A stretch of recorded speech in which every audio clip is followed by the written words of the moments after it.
I took my depressed dog to the dog suicide bridge. Cool.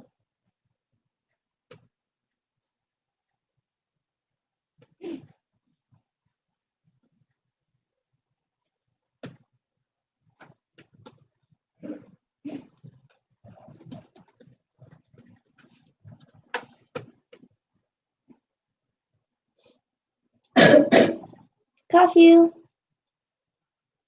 Coffee? Yeah, coffee. Because when you say bless you, for some godforsaken reason, people get offended. Like, I was just coughing. I didn't sneeze. It's like,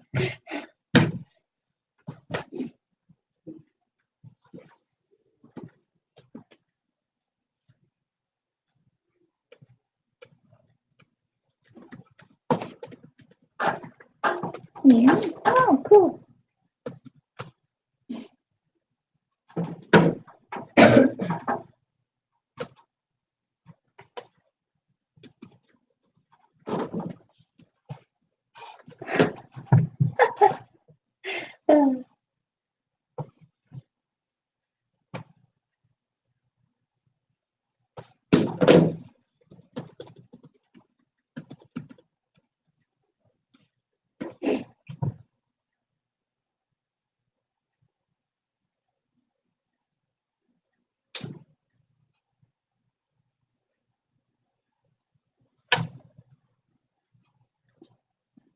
Okay, trying this angle as well.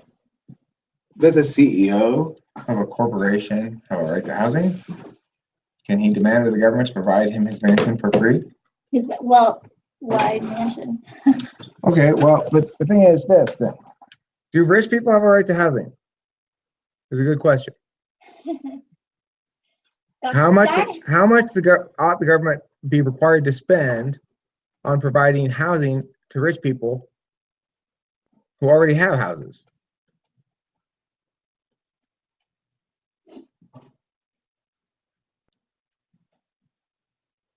See, the more that we talk about this, the more the stupider that this resolution seems to be. Well, look, the thing is this. You're agreeing with me that the right to housing confers a duty. You say it confers a duty on the government. But you also agree that the government shouldn't spend a lot of money buying housing that rich people don't need. But they have a duty to do so. You just said. Right? Now, if a right confers a duty, then it confers a duty. You can't tell me the rich people meet their own housing needs and therefore don't have the right to housing anymore.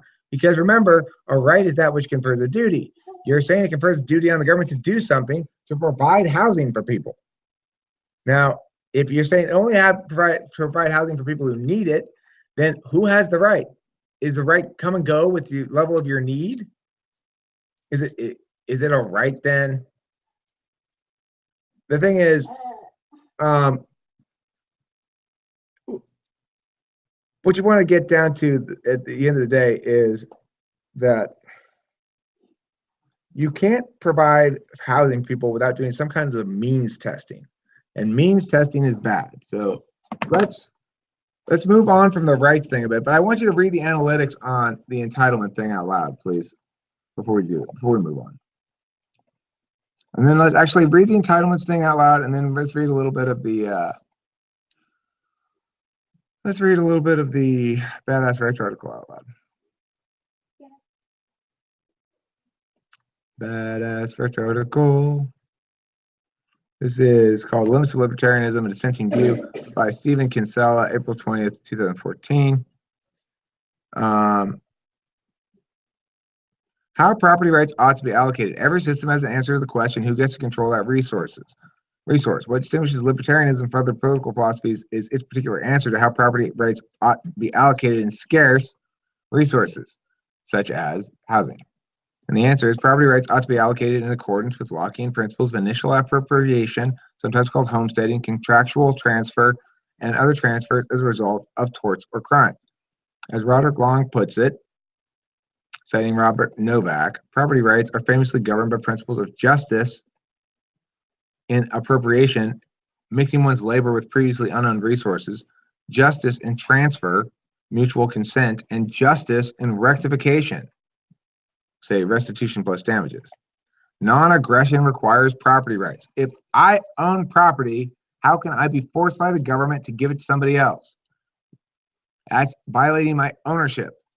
We oppose aggression defined in terms of property rights so allocated. We believe aggression is unjust and unjustifiable. Thus, our shorthand use of phrases like non-aggression principle, non-initiation of force, and as well as general terms like liberty and freedom and opposition to coercion and so on, all of which are either shorthand or conceptually dependent terms on the more fundamental and primary notion of property rights. Because all rights derive from what fact?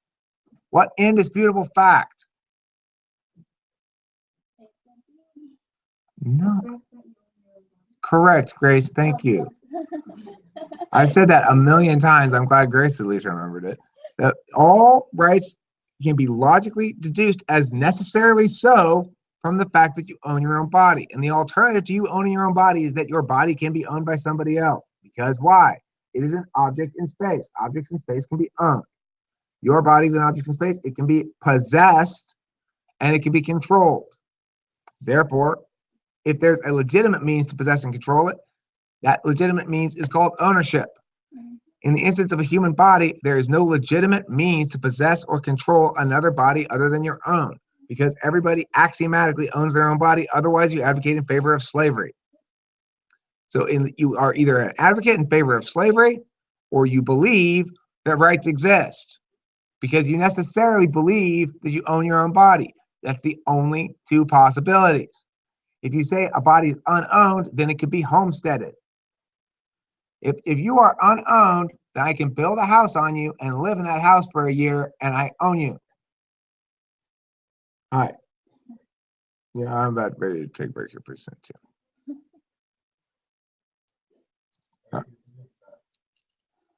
Which one?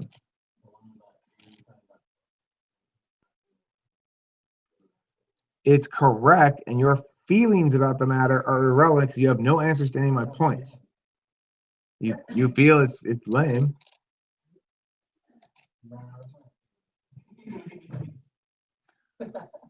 Because the thing is, everybody wants to just go with their feeling associations with groups. Like, oh, I'm against Islamophobia. They don't actually address my arguments. The gingerbread man? Yeah, he runs as fast as he can. Anyway. What?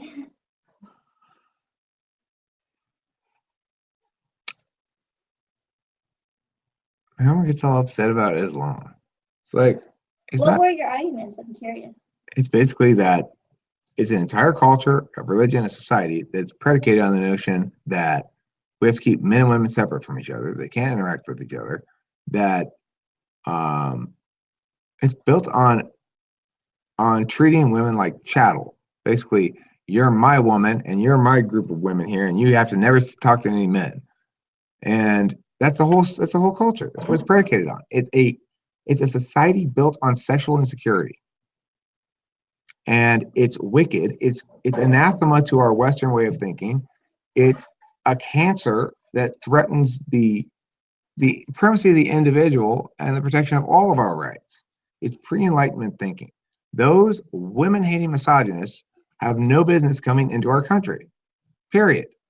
I'm pro-immigration in general, but I'm opposed to those who are opposed to liberty, and they are fundamentally enemies of liberty.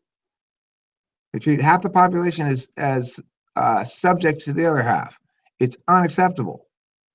They need to be shamed for their failure to distinguish between reality and symbol as well.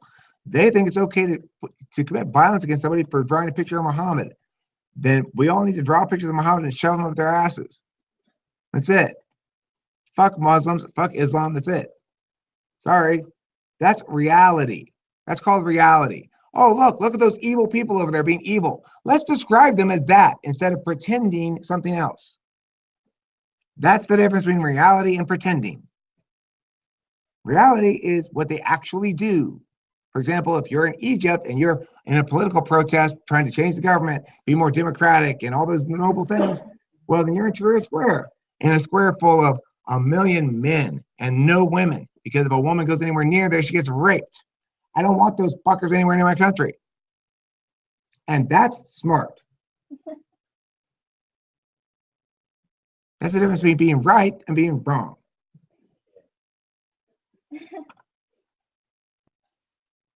That's one to grow on, friends. One to grow on. Okay, let's take a break now. Now that I've appropriately schooled Abraham in his wrongness.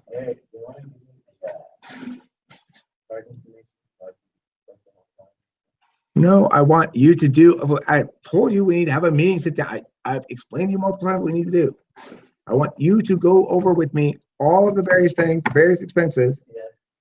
But we haven't had that meeting. You hit me up the other day.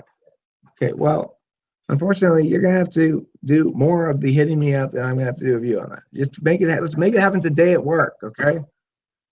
I want to go over that thing. I will handle all the booking and stuff, but I will do it. I will do it today or tomorrow. But I need you to. I want to go over that shit. I want to go on break. I want to go to McDonald's. That's what I want to do. All right, later we'll talk.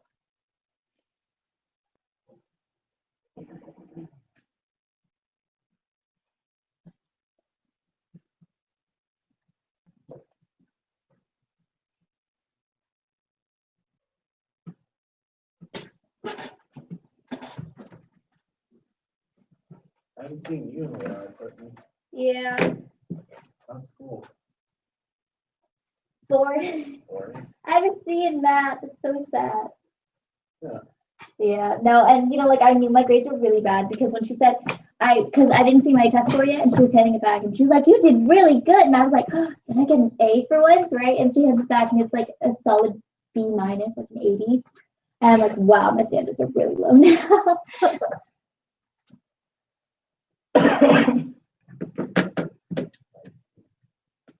So when's your next tournament?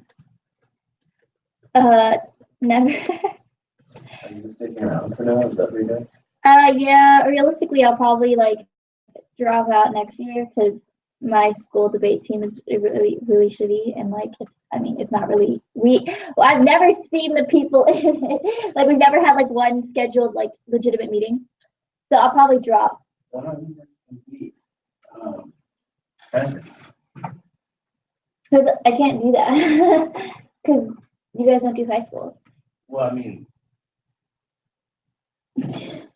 I could do high school. Things can change. I mean, Yeah, realistically, I'll probably drop and do mock trial. mock trial. Well, our school's mock trial is better than our school's imaginary debate. Yeah, no, actually, mock trial is great. It's really fun.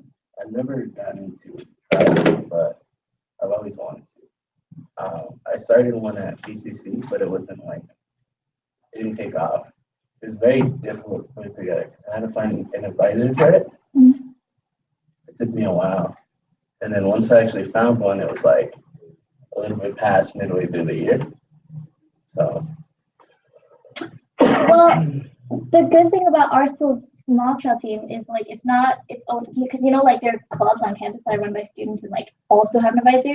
This one's actually a school, not really program because it's after school, but it's it's funded by the school, so it's part of the school.